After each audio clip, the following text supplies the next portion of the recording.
was driving home from work late at night, rain hammering against my windshield, the wipers barely keeping up.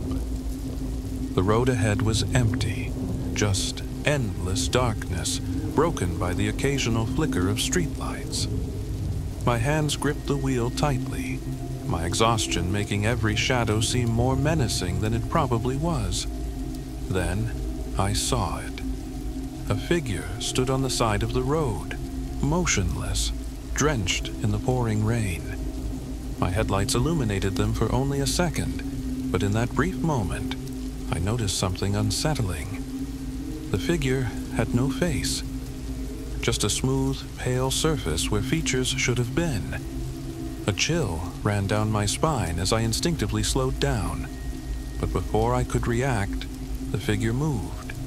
It didn't walk. It didn't run. It glided across the road directly in front of my car. My heart slammed against my ribs as I stomped on the brakes, tires screeching against the wet pavement. And then, nothing.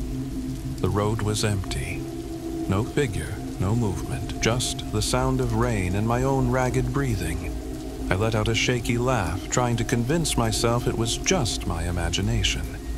But as I hesitated, glancing at my rearview mirror, my breath caught in my throat. The mirror was fogging up, except for one spot, where a message was appearing, as if written by an unseen hand. You shouldn't have stopped. It was past midnight by the time I left the office, my head throbbing from hours of work. The rain was relentless, turning the city into a blurred, distorted reflection of itself. My car was the only one on the road, headlights carving a lonely path through the downpour. About halfway home, I felt a strange sensation, like I wasn't alone. I glanced at my rearview mirror, and my heart stopped. A man was sitting in my back seat. His skin was pale, almost sickly, and his eyes, they weren't normal. They were wide, staring directly into mine through the mirror. My hands went numb on the wheel. My foot hovered over the brake. Then, in the blink of an eye, he was gone. I slammed the brakes, the car skidding slightly on the wet road. My breathing was erratic as I turned, but the back seat was empty, completely dry. I forced a nervous laugh, shaking my head. Just my mind playing tricks on me. I told myself that over and over. But a few minutes later, the radio crackled to life.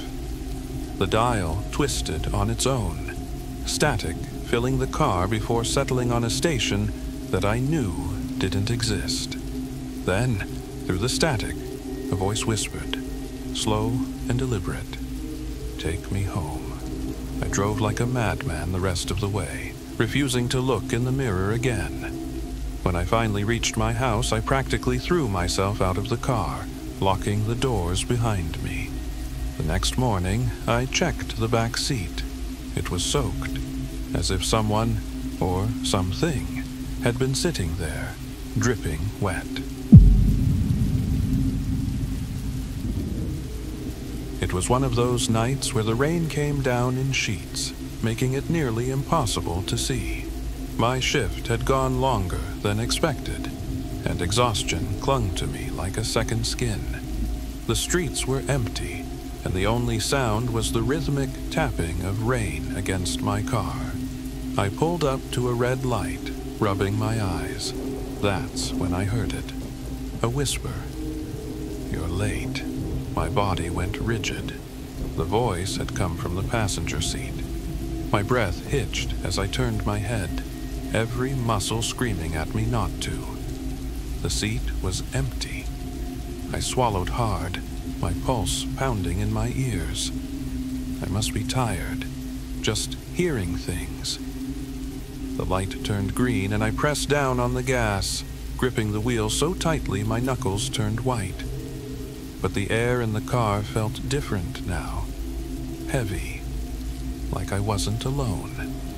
Then, just as I reached a bend in the road, the whisper returned, closer this time, right next to my ear. "Drive faster." I nearly swerved off the road. My breath came in quick gasps. My eyes locked straight ahead. I refused to look at the seat again. I refused to acknowledge whatever was in the car with me. I don't remember the rest of the drive. I only remember reaching home, leaping out of the car, and locking the door behind me, my body trembling. The next morning, when I finally got the courage to check my car, I saw it. The passenger seat was soaked. Water pooled in the fabric, and on the fogged-up window beside it, a single handprint remained.